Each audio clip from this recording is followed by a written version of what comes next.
story you are about to hear is true.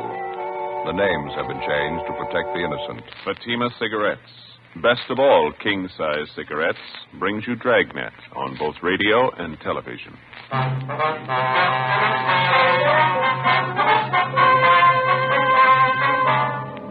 You're a detective sergeant. You're assigned to homicide detail. A 39-year-old housewife disappears suddenly. There's no explanation for it. 5 days later, evidence of possible foul play is uncovered. Your job, investigate. Fatima, America's first largest-selling blended cigarette. Now, best of all, king-size cigarettes. Prove it yourself today. Compare Fatima with any other king-size cigarette. 1. Fatima's length filters the smoke 85 millimeters for your protection. 2. Fatima's length cools the smoke for your protection. 3. Fatima's length gives you those extra puffs, 21% longer than standard cigarette size. And in Fatima, you get an extra mild and soothing smoke, plus the added protection of Fatima quality. Definitely the best quality in its class, but the same price as the cigarette you are now smoking. Buy Fatima in the bright, sunny yellow pack. Best of all, king-size cigarettes.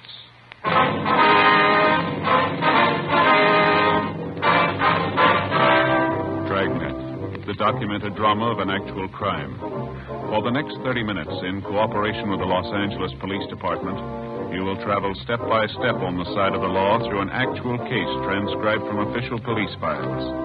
From beginning to end, from crime to punishment, Dragnet is the story of your police force in action. It was Wednesday, September 15th. It was hot in Los Angeles. We were working the day watch out of homicide. My partner's Ed Jacobs. The boss is Thad Brown, chief of detectives. My name's Friday. I was on the way back from lunch, and it was 12:56 p.m. when I got to room 42. Homicide. Hi, Joe. Waiting for you. Hi, Ed. Al, here you got something for us, huh? Mm-hmm. Here's the report right here. Gardener by the name of Abbott called in day before yesterday.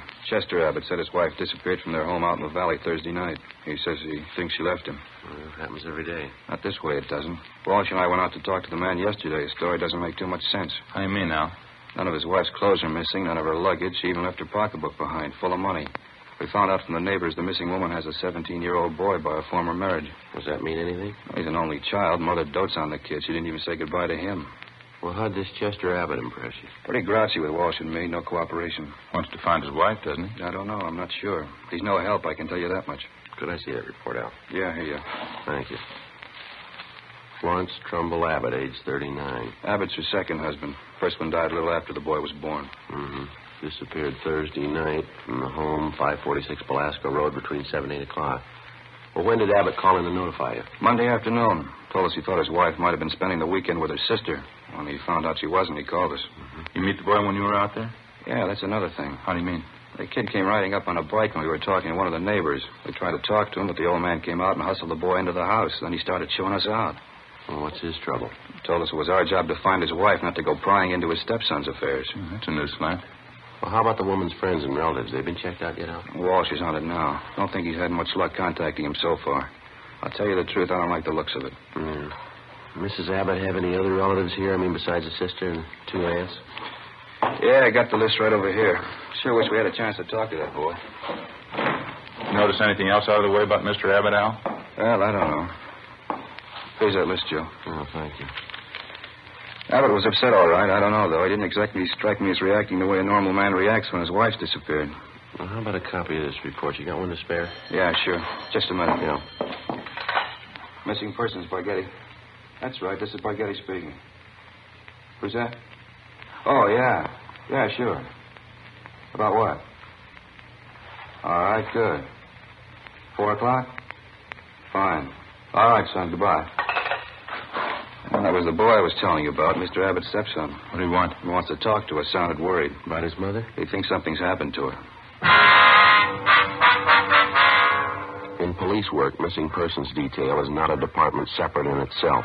It's organized as a part of homicide division. When the possibility of homicide arises in the course of handling a case, missing persons immediately turns the matter over to homicide officers for investigation. When we got the call from the Abbott boy, we automatically took over. According to Al Barghetti, the boy said he suspected his stepfather and he didn't want him to know of any meeting between him and police officers. At 3:15, Ed and I left the office and drove to the meeting place designated by the boy, the Dairyland Fountain and Coffee Shop near the corner of Fairfax and Hollywood Boulevard. We got there at 3:50 p.m. At 8 minutes past 5, the Abbott boy still had not arrived. We waited another 15 minutes, and then we left and drove out to the valley and pulled up in front of the main gate to the Abbott nursery on Velasco Road. The house itself was set well back on the property, which covered about 5 acres of ground. The entire nursery was surrounded by a 6-foot chain-link fence, and it looked like every available foot of ground inside was planted with some kind of flower or shrub. Mr. Abbott met us at the gate. He had 3 full-grown mastiffs with him. He held them on a chain. Yes, what do you want? Police officers. You Chester Abbott? That's right. What do you want? Well, if you can get those dogs quiet for a moment, we'd like to ask you some questions. Pretty busy now. Can you come back tomorrow? No, it's important, Abbott. We'd like to talk to you now. All right, if you have to. Yes, time. Get down there. You two, Joe. Quiet. I said quiet. All right. Now, what do you want? Mind if we come inside, sir? These watchdogs of mine are pretty vicious. We can talk here at the gate. All right. We've been assigned to look into your wife's disappearance, Abbott. This is my partner, Sergeant Jacobs. My name's Friday. Mm-hmm. Find out anything about my wife yet? Nothing definite, no. Thought maybe you could help us. Mind telling us exactly what happened the night she disappeared? What do you mean, what happened? Well, when did you see her last? When did you first notice she was gone? Well, we had dinner Thursday night about 7 o'clock, then I laid down for a nap. Florence went out on the front porch for some air. I woke up a little before 8 o'clock and went outside to look for her. She was gone. No one saw her leave, Mr. Abbott? Not that I know of. Maybe one of our neighbors. You can ask them. They seem to know everybody's business. How about your stepson? Wasn't he home Thursday night? Bruce? No, he went out to a show with some other kids. When did he get back from the show, you remember? About 10 o'clock, I think. Why? Where's the boy now, Abbott? Who are you looking for, my wife or stepson? Both of them. Where is he? Gone. I took him over to my sister's in Alhambra. He's been feeling bad since his mother disappeared. Figured the change would do him good. Well, when did you take him over to your sister's? This afternoon. What's that got to do with it? I'd like to talk to him. No, you can't. You won't allow it. The boy's too upset right now, and I can't allow I'm it. afraid you're going to have to allow it, Abbott. Listen, mister. You can get off this property right now if you're going to get fresh with me. No cops giving me any sass. Get down there, honey. Quiet. Nobody's giving you sass. We want to talk to your stepson, that's all. He might be able to give us a lead on the whereabouts of your wife. And I say you can't see the boy. You've been looking for Florence for a week, and you haven't found a thing. I'll get somebody else to look for her. It's my business anyway, nobody else's. It's our business if anything happened to her. What are you talking about? You better get your coat, Abbott. I'd like to talk to you downtown. Come through that gate, and I'll let these dogs go. We'd hate to shoot him, mister. What are you trying to prove, anyhow? What do I have to go downtown for? I'll tell you when we get there. Now get your coat. Chester Abbott turned, made his way up the path and into the house. A few minutes later, he came out, closed the gate behind him, and got into our car. On the way back downtown, he talked pleasantly about the weather, the nursery business, and his dogs. When we got to the office, we found out the reason for his sudden change in temperament. His lawyer was waiting for us at the door. We tried to interrogate Abbott, but the lawyer objected to just about every question we asked. It was hopeless, and we knew it, and so did the lawyer. We released Abbott, but not before we got the name and address of his sister in Alhambra, where the stepson, Bruce, was supposedly staying. After Abbott and his lawyer left, Ed and I signed out of the office and drove to Alhambra to check on the boy. Barghetti sure had this one pegged. Real sleeper. Yeah. I'd like to know how the stepson missed that date with us this afternoon. The boy called us from the house. Stepfather could have overheard him. That's possible. Sister's house ought to be along this block, shouldn't it? Let's see. 1408, 06. Yeah, there it is. Great Cottage, 1402. Okay, let's pull up here, huh? Right.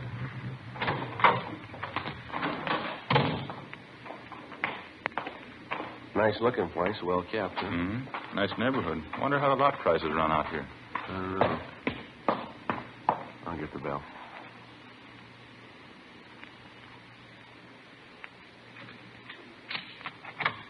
Yes, what is it? Police officers, ma'am. You Miss Abbott? Yes, Helen Abbott. Why? Well, we talked to your brother earlier today, Miss Abbott. He said he brought his stepson, Bruce, over here to stay a while. We'd like to see him if we could. Bruce? Well, yes, he was here until about an hour and a half ago. I went to the store, and when I came back, he was gone. You any idea where we can find him, Miss Abbott? Well, I telephoned my brother Chester just before you came to the door. Bruce isn't there. Yes, ma'am. Do you mind if we came in and looked around, Miss Abbott? It won't take long. Well, why? I told you Bruce isn't here. It's the truth. There's no reason to lie about it, is there? Oh, no, ma'am. It's not that. Well, then what is it? No reason for me to lie to you. How about your brother? We went in and looked the house over from one end to the other. There wasn't a trace of the boy. We drove back to the Abbott nursery and satisfied ourselves the boy wasn't there.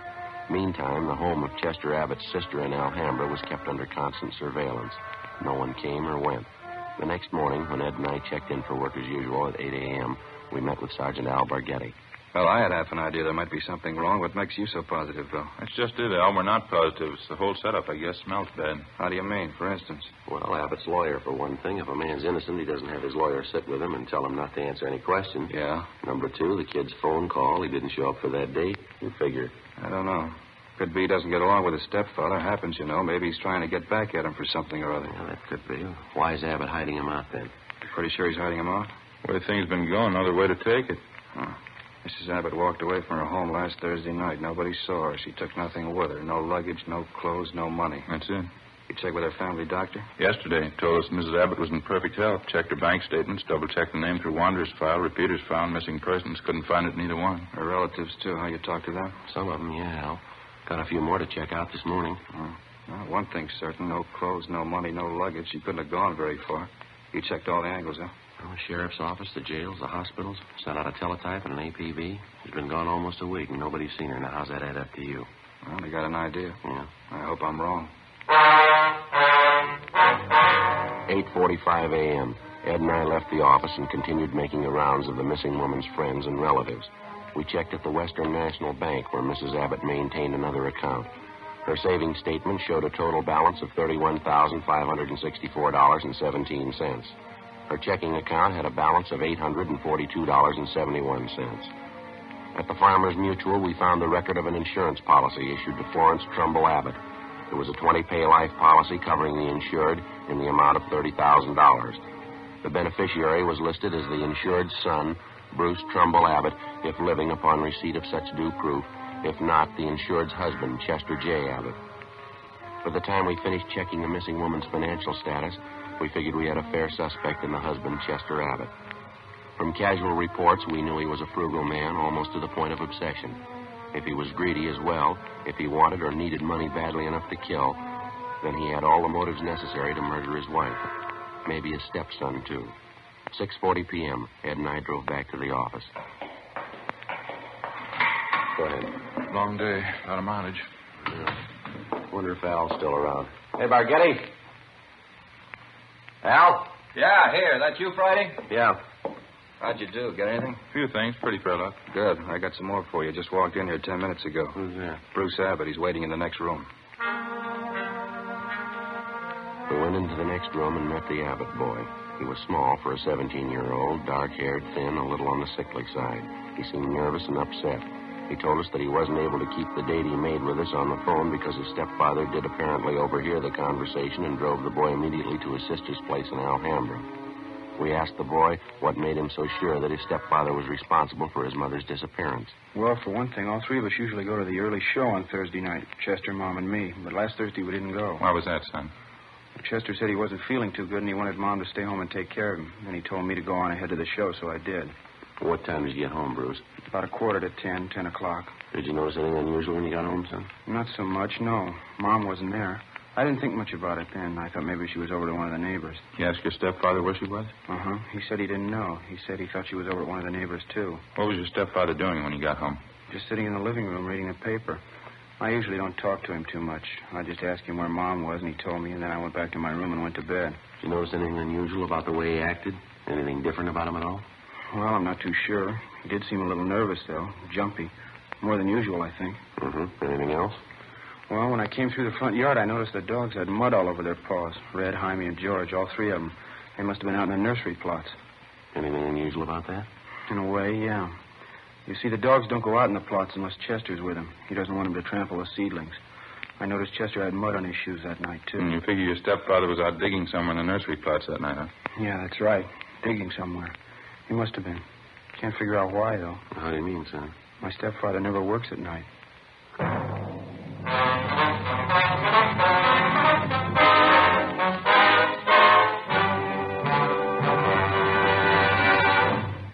You are listening to Dragnet, authentic stories of your police force in action. Compare Fatima with any other king-size cigarette. 1. Fatima's length filters the smoke 85 millimeters for your protection. 2. Fatima's length cools the smoke for your protection. 3. Fatima's length gives you those extra puffs, 21% longer than standard cigarette size. And in Fatima, you get an extra mild and soothing smoke plus the added protection of Fatima quality. To show our confidence in Fatima, we make this money-back guarantee to every king-size cigarette smoker. Buy a pack of Fatimas. Enjoy Fatima quality, extra mildness, and superbly blended tobaccos. If you're not convinced Fatima is better than the king-size cigarette you're now smoking, just return the pack and the unsmoked Fatimas before August 1st, 1952, and we'll give you your money back plus postage. Fatima, Box 37, New York 1. Remember, each king-size Fatima gives you an extra mild and soothing smoke, plus the added protection of Fatima quality. Switch to Fatima today. Best of all, king-size cigarettes.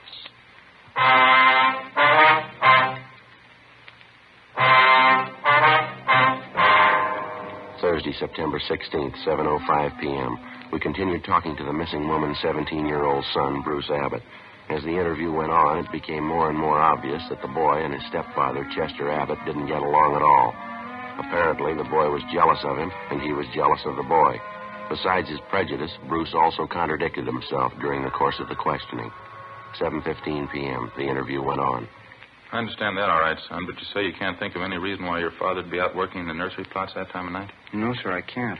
I don't know how he'd get any work done. None of the plots are even lighted, only the greenhouses. Well, is it possible he could have gotten that mud on his shoes working in one of the greenhouses? No, sir, I don't see how. All the paths in the greenhouses are graveled. It's my job to see they're kept graveled. I know they weren't muddy because I fixed them the day before. Mm-hmm. Well, what do you think it means, Bruce? I don't know.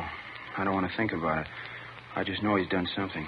He's done something to her. Did your father, that is your stepfather, give you any reason for keeping you away from the police officers that came to your house? I mean, the first two officers who showed up? No, he said people were getting nosy, that's all.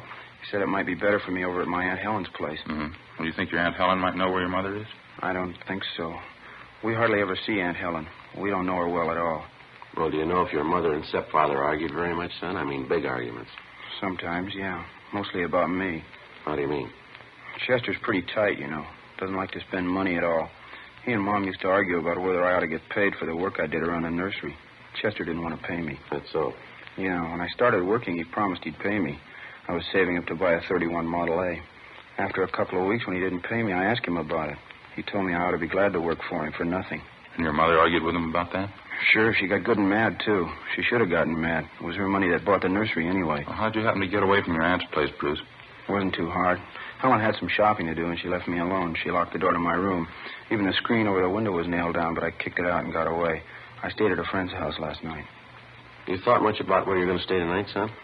Well, I don't know. Sergeant Borghetti, I was talking to him.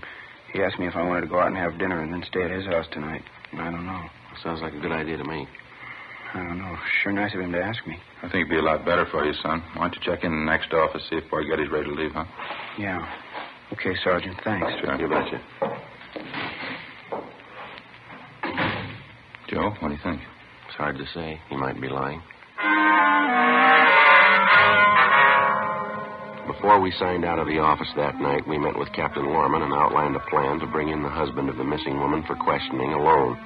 We figured it'd serve two purposes: clarify the boy's position in the case and determine one way or another if the stepfather was withholding information about the disappearance of Mrs. Abbott. The big problem was to bring in Chester Abbott for interrogation without the knowledge of his lawyer. As we'd found out more than once, it was impossible to get anything out of Abbott with his lawyer present. We set up a plan to call at the Abbott home early in the morning, get the suspect out of bed, and bring him in before his lawyer could be notified. At 3:30 the following morning, Ed and I met at the office and started for the Abbott place. We brought along a couple of pounds of fresh horse meat to keep the dogs quiet if they raised a fuss. At 10 minutes past 4 a.m., we parked our car a few hundred feet down the road from the Abbott nursery and made our way toward the gate. I reached in and tried the latch. The dog started up. How about it, Joe? Open? No, it's padlocked. We're going to have to climb the fence. Toss some of that meat over to him, will you? Yeah, okay. There. All right, that does it. All right, let's climb the fence. Keep an eye on the hounds. Looks like they can take a leg off. Yeah. Take it easy, Ed. All right. Watch that. Here comes that other dog. Get some more of that meat ready. Yeah. There you are, boy. Go get it. Go on. All right, that's fine. Come on, let's hurry. Have a look, Joe. Windows along the side of the house. Lights just went on. Yeah, come on. All right. is it? Who's there? Who is it? I'll set the dogs on you. Police officers, Abbott. Friday and Jacobs. What kind of business is this? What are you doing out here this time of night? You're under arrest, Mr. Abbott. What are you talking about? I think you heard me. You're under arrest. What kind of crazy thing is this? You're going to pay for this. I'll have your job. You want to get your coat? You cops are asking for a pack of trouble. You know that. Get your coat. I'd like to know what you think you're doing. Where's my stepson, anyway? What have you done with him? I got a better one for you, mister. Huh? What have you done with your wife? 4:25 a.m. Ed and I drove the suspect, Chester Abbott, back downtown to the office. He was quiet and sullen. We headed down the hall for the squad room. Light still burning in the office. Yeah, probably Bargetti standing by. All right, Abbott, in there. If you're going to pay for this, you can take my word on that. Ed, you want to take him in the office here and stay with him? I'll check with Al. Okay. All right, Abbott, inside.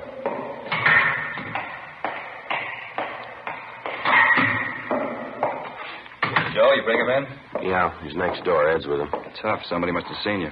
No, I don't think so. They must have. Well, why? What do you mean? Abbott's lawyer. He's sitting in the next room.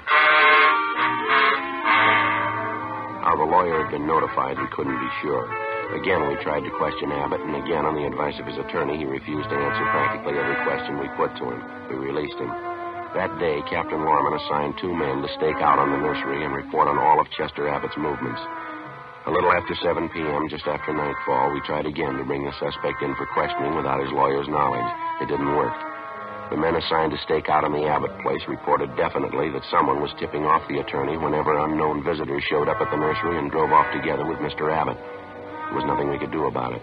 The following morning, Al Bargetti came up with a lead. Had a long talk with the boy last night. Think he came up with a pretty fair lead. How's that? The old man's responsible. We know there's only one way we'll get a conviction. Yeah? Find the body and enough evidence to tie him in.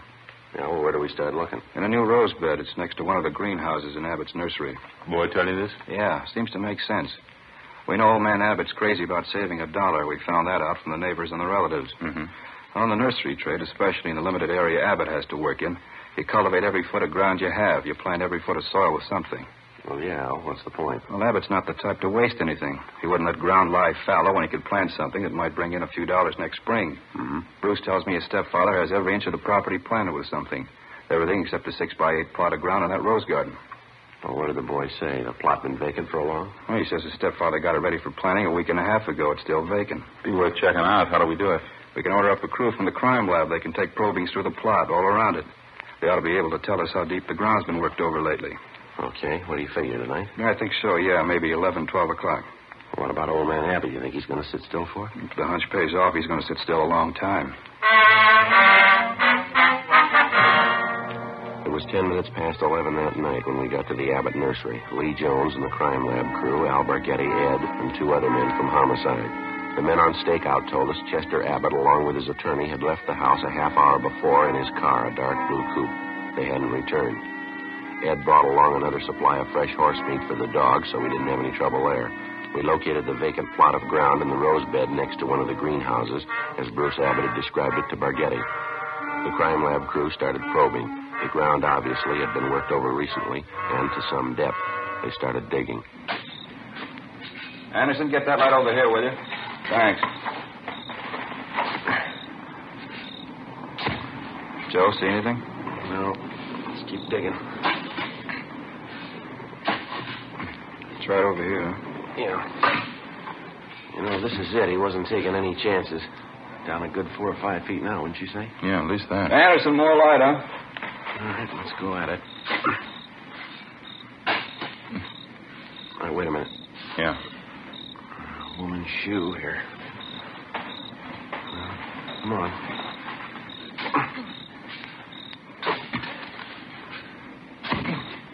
Just a minute. Yeah, that's it. The shoulder there. It's a body. Well, it paid off, Al. The boy had it figured. Yeah. Too bad he was right. Ed and I went back to our car and notified communications to broadcast a warrant for murder on Chester Abbott. His description, together with a description of his car and license number, was rebroadcast every 15 minutes. The attorney was contacted, and he stated that Mr. Abbott had dropped him off at his home more than an hour before. He knew nothing of his whereabouts. Ed and I went back to check the Abbott home and found the front door unlocked. We went inside and looked around. In one bedroom, we found clothes scattered over the bed and on the floor. There was only one old suit left in one closet. On the table next to the bed, we found an airline's timetable. We got to the phone and notified communications to alert all special details at railroad stations, bus terminals, and airports, and then to get out an APB. After that, we checked with the airlines. One of them told us a man answering Abbott's description had booked passage to Mexico City that night under the name of Charles Frazier. The plane was scheduled to leave at 1:52 a.m. at the Burbank Airport. We called the detail at the airport and alerted them. Then we drove over to the field to follow through on it. It was 1:32 a.m. when Ed and I took up our positions just inside Gate 3, where passengers were boarding Flight 72 for Mexico City. There was no sign of the suspect either on the plane or in the waiting room. Think you'll show? I don't know. Brought your bag over here? Where's Bargetti? Over there by the cocktail lounge. See him? Oh, yeah. What time you got now? 1:38. Plane's due to take off in another 4 minutes, isn't it? Mm-hmm. Any sign of him, Al? No, nothing. Just made the rounds. Checked with Stevens and Cummings. If he got in, he came in somebody's suitcase. Couldn't have possibly gotten through without one of us seeing it. Yeah. Well, he hasn't got much more time. Maybe it's a dead end, huh? You don't see how he could have gotten wise, do you? Over there. No, by the ticket counter there. You see him? Yeah, that's him. Come on. All right, just a minute, Abbott. I haven't got time now. I'll miss my plane. If you have anything more to say to me, you can wait till I get back. Right now, Abbott. And take it up with my lawyer. I'm in a hurry. We found your wife's body How's that? in the rose bed next to the greenhouse. I don't know what you mean. You must be mistaken. No mistake. Hands behind your back. What's this all about? I haven't done anything. All right, let's go. No, just a minute. You got it wrong. I don't know anything about it. We think you do. Now, come on. Wasn't my fault. I didn't know what I was doing. I plead insanity. She drove me to it. We were arguing about the boy, and she slapped me. I didn't mean to do it. All right, let's go, Abbott. Can you wait just a minute more? What for? My plane. One for Mexico City. Funny, isn't it? What's that? I was so close. Just missed it. Not by more than 1 minute. No, you're wrong about that, Abbott. Just 1 minute, that's all. Well, you missed it before you ever bought your ticket. How do you figure? When you first decided to kill your wife. Come on.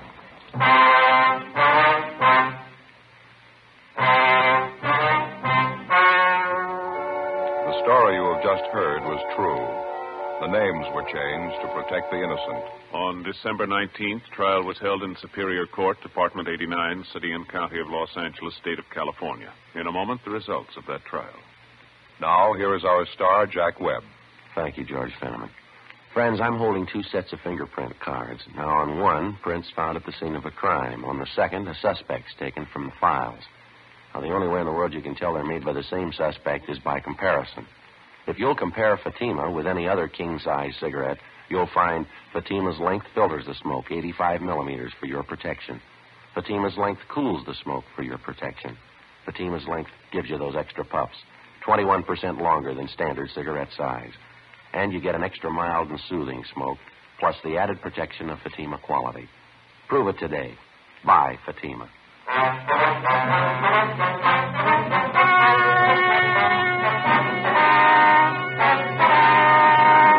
Chester Vernon Abbott was tried and convicted of murder in the first degree. The jury failed to recommend clemency. Abbott was executed in the lethal gas chamber at the State Penitentiary, San... You have just heard Dragnet, a series of authentic cases from official files. Technical advice comes from the Office of Chief of Police W.H. Parker, Los Angeles Police Department. Technical advisors Captain Jack Donahoe, Sergeant Marty Wynn, and Sergeant Vance Brasher. Heard tonight were Barney Phillips and Herb Ellis. Script by Jim Moser. Music by Walter Schumann. Hal Gibney speaking.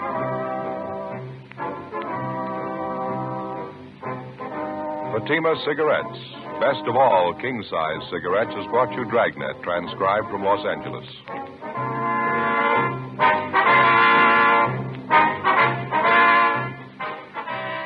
Now it's Counter Spy on NBC.